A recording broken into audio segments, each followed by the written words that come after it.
The Memorandum of Understanding paves the way for the arrival of 10 U.S. Peace Corps volunteers to Guyana in September. The goal of this project is to aid Guyanese in becoming better environmental stewards and to support the effective management and sustainable use of Guyana's natural resources. The volunteers are going to work and reside in hinterland regions, namely Regions 1 and 9, for 2 years. Director of the Peace Corps in Guyana, Ms. Linda Arbogast, detailed the framework of the project. More specifically, our environmental volunteers will promote and support environmental awareness with youth through wildlife clubs.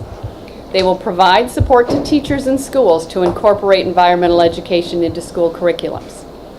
Volunteers will support the ongoing activities of resource mapping in order to either create a natural resource management plan or help kickstart an existing plan. All of this, of course, will be based on the priorities set by the specific communities themselves. Ms. Arbogast explained that the main role of the volunteers, apart from their technical expertise, was their support for existing efforts.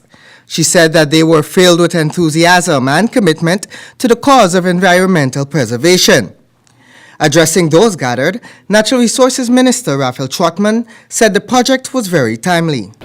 So as we go about exploring for natural resources, developing those resources for production and sustainably using them, we have to be mindful of the people, rightly so, who live in the environments where those resources are found.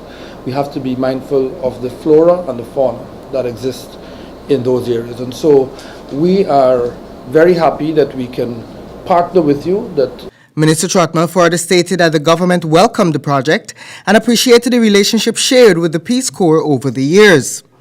U.S. Ambassador Perry Holloway acknowledged the long relationship the Peace Corps shared with Guyana and expressed his confidence with the success of this project.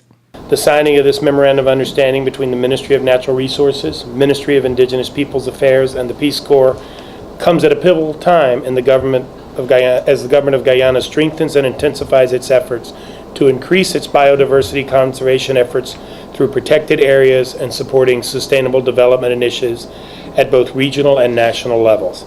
It is foreseen that Peace Corps environment volunteers can and will support these initiatives while serving in their communities. Ambassador Holloway stated that many of the communities chosen for the project never had a Peace Corps volunteer serve in their community. Present also at the signing were Ministers of Indigenous People Affairs, Vice President Sidney Alicock, and Minister Valerie Garrido-Lowe. Over the years, the Peace Corps has sent over 800 volunteers to Guyana, and they initially worked in the areas of health and education. The U.S. Peace Corps will now take on a new focus, which is the preservation of natural resources. Another main purpose of the Peace Corps' presence is the exchange of cultures. Rihanna?